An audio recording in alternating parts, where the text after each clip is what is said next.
ayat last sekali kalau kita baca ayat surah ni, surah Al-Muzammil, ayat last sekali baru Allah kata, boleh baca ayat yang panjang sikit tu, Allah beri keringanan. Maksudnya maksudnya kalau kita baca itu maksudnya dah tak wajib apa tak wajib.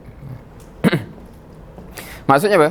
Dan kalau kita baca tafsir, ayat ni turun setahun selepas ayat yang lain tu Maksudnya Nabi Muhammad SAW dan para sahabat, the first year masa ayat ni turun, benda ni wajib. Maknanya pilihan ni je lah dia ada every night.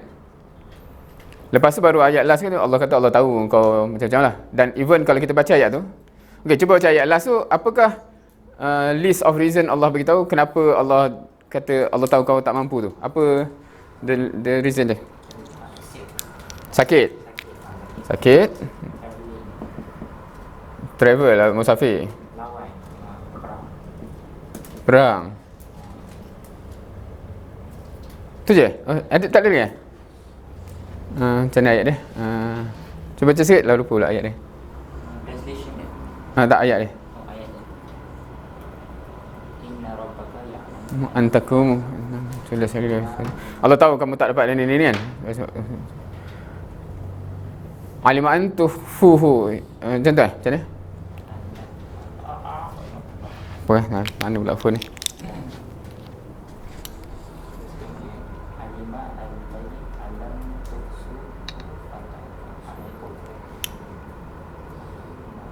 Sekejap, sebab nak verify. Memang tiga benda ni je yang Allah sebut Rasa macam ada.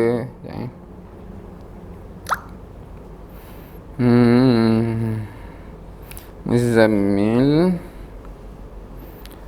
alim an sayakun minkum marda. Okey, alim an sayakun minkum marda, so sakit. Wa akharuna yadribuna fil ard yabtaghuna min fadlillah. Tu apa tu? Yadribuna fil ard yabtaghuna min fadlillah. Okey. Musafir tu sebenarnya ayat dia musafir untuk apa? Untuk trading, untuk menafkah lah kan, untuk rezeki apa? Macam kita kalau kerja kita tu macam pergi kerja lah. Betul yang ni perang kan. Kalau kita masuk list tak?